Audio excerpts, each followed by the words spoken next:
പരീക്ഷാ നടത്തിപ്പ് സുതാര്യവും സുരക്ഷിതവും വിശ്വസനീയവുമാക്കാൻ സർക്കാർ സമഗ്ര നടപടികൾ സ്വീകരിക്കുന്നുണ്ടെന്ന് രാഷ്ട്രപതി ദ്രൗപദി മുർമു. സ്വാതന്ത്ര്യദിന തലേന്ന് രാഷ്ട്രത്തോട് നടത്തിയ അഭിസംബോധനയിലാണ് രാഷ്ട്രപതി ഇക്കാര്യം പറഞ്ഞത്.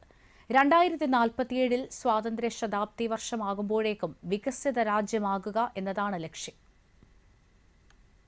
ദേശീയപാതകൾ, ജലപാതകൾ, റെയിൽവേ, വ്യോമപാതകൾ എന്നിങ്ങനെ നമ്മുടെ രാജ്യം അഭൂതപൂർവമായ വികസനത്തിന് സാക്ഷ്യം വഹിച്ചു.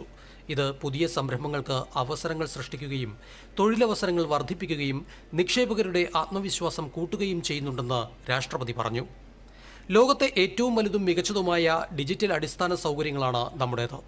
सरकार ने वरिष्ठ नागरिकों के जीवन को बेहतर बनाने के लिए अनेक कदम उठाए हैं. 70 साल और उससे अधिक आयु के लगभग 6 करोड़ वरिष्ठ नागरिकों के लिए प्रतिवर्ष 5 लाख रुपये तक की निःशुल्क स्वास्थ्य सेवा सुविधाएं उपलब्ध है. वरिष्ठ नागरिकों के प्रति अपनेपन की भावना तथा उनके आत्मसम्मान को बनाए रखने के लिए पूरे समाज को संवेदनशील रहना चाहिए.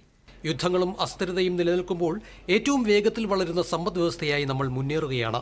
സ്വയം പര്യാപ്തത ലക്ഷ്യമിടുന്ന ആത്മനിർഭർ ഭാരത് അഭിയാൻ സാമ്പത്തിക പുരോഗതിയുടെയും ദേശീയ സുരക്ഷയുടെയും അടിത്തറ ശക്തിപ്പെടുത്തി.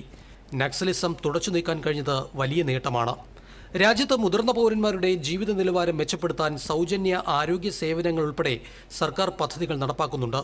രാജ്യത്തിന്റെ പ്രകൃതി വിഭവങ്ങളിൽ ഭാവി തലമുറയ്ക്കും തുല്യ അവകാശമുണ്ടെന്നും അവ കാത്തുസൂക്ഷിക്കണമെന്നും രാഷ്ട്രപതി ഓർമ്മപ്പെടുത്തി.